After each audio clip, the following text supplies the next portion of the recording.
Hi, and welcome to the Mike and Travis Sports Podcast. My name is Travis. And I'm Mike, and today was the fourth day of Patriots training camp. It was a very good day all around. Great stuff from everybody. We're just going to start off with a little bit of news. Greg Orton, the wide receiver who was injured on Friday, he was actually carted off the field with a lower body injury. Was waived by the team. The team also brought in two wide receivers, Brian Timms and wide receiver Cole Stanford. You didn't really see a ton from them today. They were out there, but they're still learning the system, so it wasn't too much from them. Yeah, the only one, Brian Timms, had a little bit of NFL experience last year. He was signed by the San Francisco 49ers, and then he was on the Miami Dolphins practice squad, then ended up playing for the Browns for 7 games. Only had 2 catches for a couple yards, but he is one of those receivers that does have NFL experience. Cole Stanford is from University of California. He played running back and wide receiver in college, kind of like a hybrid kind of thing. A great day all around. I do agree with Mike, besides the fact that I cut a little short today because of the rain and some lightning. But other than that, I think it was a pretty good day. Definitely. You have to see a lot of work with the wide receivers today. Offense was a little bit more towards our side, but you don't really see too often. LaFell and Justin Jones, the tight end, they actually showed a lot of really great amount of control with their hands, being able to catch the ball. In the past few days, we've actually kind of been ragging on them a little bit because they haven't been able to hold on to it. But today, they definitely stepped up, and you got to see them the better part of their offensive game. Yeah, I agree. Brandon LaFell was struggling a little bit in camp before. Wasn't able to hang on the ball. Remember his first catch of the day today was very good when he had a one-handed one.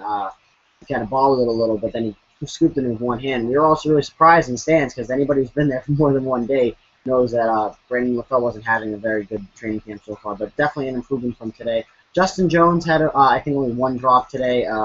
Wasn't too bad of a drop. It was a little low. But as you can see, we saw today, they both of them had pretty good hands. I do see a lot of room for improvement for both of them, though. Both of them seem to have a problem of not being able to put out their hands in time for a couple routes. I think it might just because the timing off of the quarterback's a little different. Kind of takes years. It took Danny Amendola last year in camp a while to get used to it, but I think if they both find a way to match up with the quarterbacks, I think they'll be okay. Definitely. Edelman, Amendola, and Tompkins still the leading receivers out there. All of them looked on time with pretty much all of the quarterbacks, showing great hands, good route running, and good timing along with them.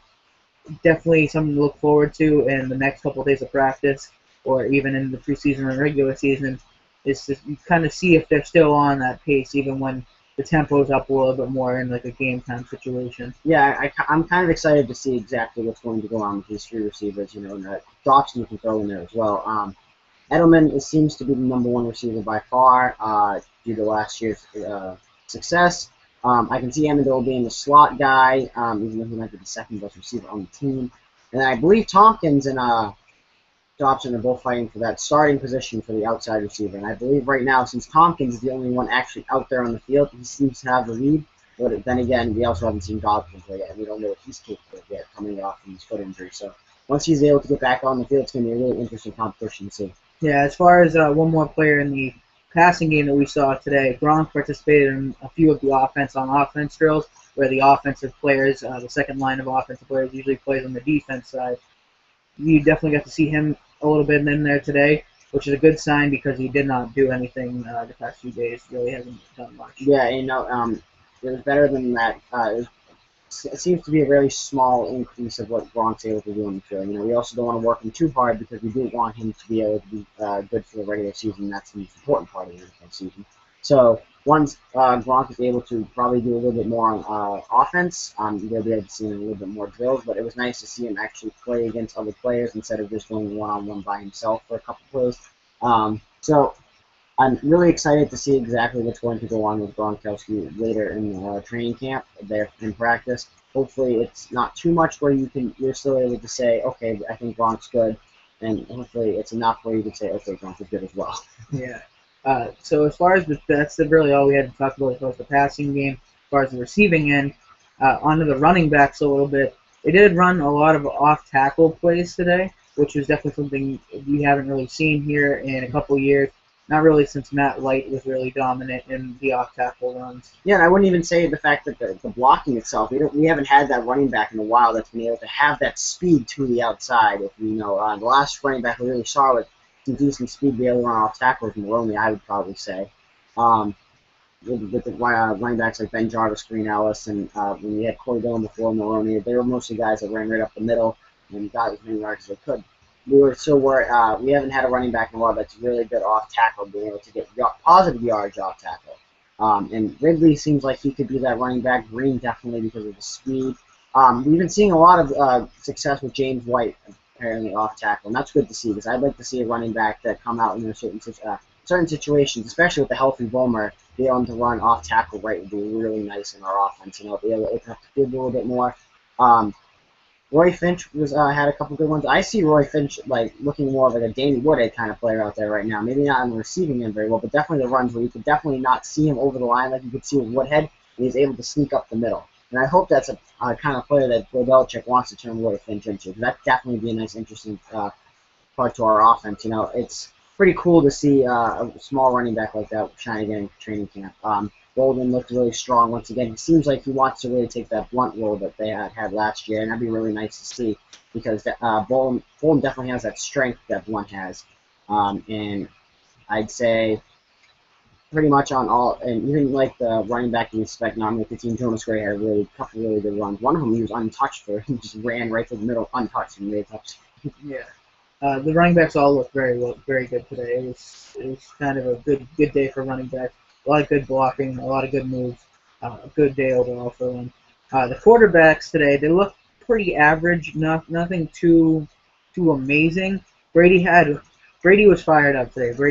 I don't know what Brady had in the cereal this morning. It was something definitely different than before. He was out there like they do the normal like warm up drill. They have one of the volunteer kids go out there and catch balls. But Brady just did one of his rollout throws and threw it right at the kid, and he just went right up to the kid and went, "Whoa!"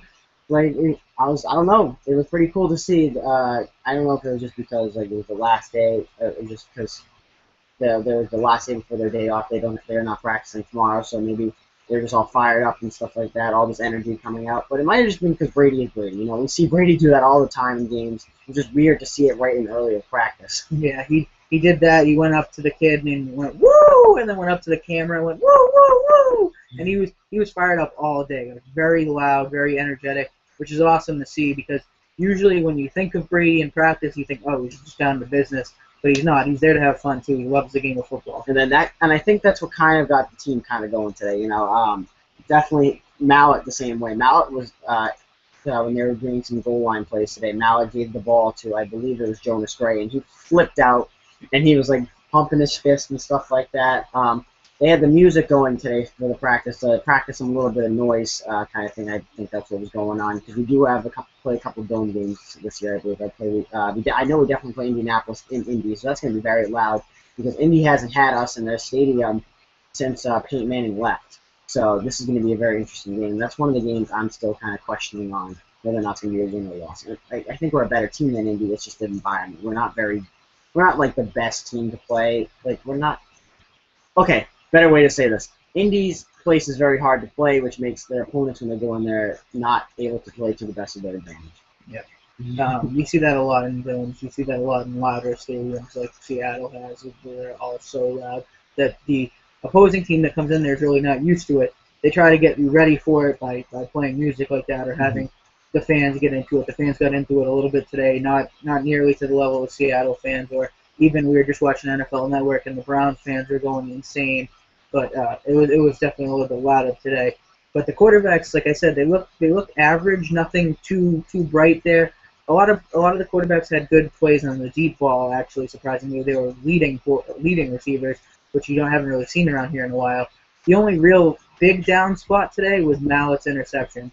Mallett threw an interception to Malcolm Butler, who's really kind of been, like we said yesterday, that up-and-coming, nobody knew who he was, undrafted free agent. AK, we're not even sure if he's going to make the team still because we're not sure if exactly whether or not he has any odds. But we definitely one of those players you've been able to watch, and it definitely stands out, you know, and that's a nice thing to see with a couple players, you know.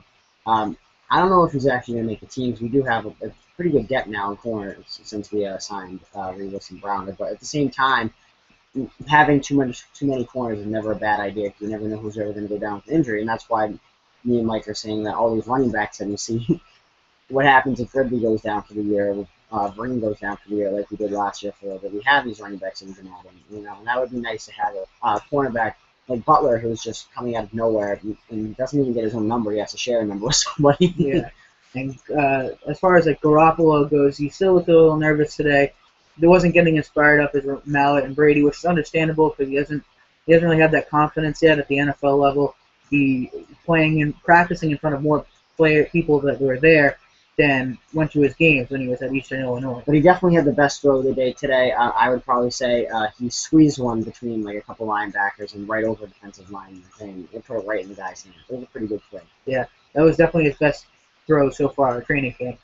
But the problem that he had was him and Stork, another miscommunications and another fumble on the snap, which has happened a few times, not only at training camp but also at the mini camps. It was reported multiple times that Stork, who was one of our draft picks, is not able to get the ball cleanly to the quarterbacks, which is kind of concerning because I expected him to step up and be the starter this year, quite honestly. But Yeah. you see what he's been doing with Garoppolo, and it's disconcerting. Yeah, and you know what the thing is, people saw Stork and they think that they see the college he plays for, and they're like, oh, he played for Florida State, the national champions last year, Jameis Winston and all that. He can't be that bad. But you got to think about this. Jameis Winston, I think I looked it up a couple of days ago. Jameis Winston ran 65% of his plays in the shotgun. And I think it's a lot easier at some points to snap the ball in shotgun than it is sometimes under center because it's just easier to throw the ball a little bit farther. You know, the quarterback can make a better play, has an easier chance to be able to move out of the way and like, catch it or move towards the ball and catch it. And you know, it's also because they don't know each other very well either. So you know, they gotta still get used to it and stuff like that. And maybe eventually that when in 2 or 3 years, if they're both still on the team, they're most likely going to do the tandem together. So this is why they're probably working a lot in practice and stuff like that. Yeah, you could definitely see that maybe it was just because they're both rookies that they're both working on it together, and they had to go for a lap because of the fumble, which is no surprise at all. But we definitely wanted to see them both improve a little bit. Another thing, moving on to the defensive side, Tommy Kelly was on the field. He participated in a few defense on defense drills, which is the opposite of the Gronk drill, where defense plays offense and defense, which is a little weird, but they do it every day. Tommy Kelly was on the field, wasn't doing too much, but he definitely participated, which is good to see. Good movement for him as far as coming back from the injury. And you know what? As much as I want to see Tommy Kelly on the field, we also want to make sure he's healthy. I mean, that's the number one important reason. Definitely him and Vince Wilfork on the line together is going to be a very interesting. And if they can both stay healthy all year, it's definitely going to be a strong defensive line. You know, especially now if they have both of them out on the field at once, I believe that Chandler Jones's play will be increased because play production be increased because he's not double teamed. You know, you saw a lot last year that Vince was not on the field. They had more offensively taking advantage of the fact, oh, well, Chandler Jones, even though he's only in the second year, he's definitely the best player on this defensive line, and with the most experience, if we can believe it, too, because we had 2 rookies pretty much on the line last year at all times. Chandler Jones, you know, did his best that he could last year. You know, hopefully this year, now that we have 2 good defensive tackles, Chandler will be able to open up his game a little bit and beat some one-on-ones, because we can definitely see Chandler how tall he is and how quick he is. He can definitely beat some couple tackles one-on-one. It'd be nice to see. Exactly. Yeah, Chandler has a huge upside, and hopefully he's able to make that year 3 jump with Wilfork and Tommy Kelly both. We're hoping that this year's year 3 jump is going to be the year 2 jump because, you know, with the fact that Vince Wilfork and Tommy Kelly didn't play, it kind of stuck. As much as it sounds weird, 2 players definitely didn't help Chandler's production. You know, the defensive line is definitely one of those units that's very well put together. So, all line positions are very well put together. You know, they have to work together in order to make sure that the production's well. It's a little different sometimes with secondaries and corners. They have to make sure they have their side of the field. They're kind of a little bit more of an independent kind of thing. Yeah. Another thing we saw today, Brandon Browner had a huge hit on rookie running back James White. He knocked him almost out. It was a quick hit, left him right on the ground. Yeah. He came up from it. Browner got up, pounded his chest a few times, and went, woo, right to the sky. And he was loud, and it was awesome. Good to see a big hitter coming back to the Patriots. We have not seen that since really Rodney left. You know, and that's what Bill Belichick definitely compared Brandon Brown to was in a couple of interviews yesterday. He said that he's kind of like a Rodney Harrison kind of thing. Good. Rodney Harrison's one of my favorite pitchers of all time. I want to see somebody like this, you know. It's nice to see one of the former Legion of Boom players out on our field, you know, and I wish we could have all of them pretty much besides Dick Sherman, you know.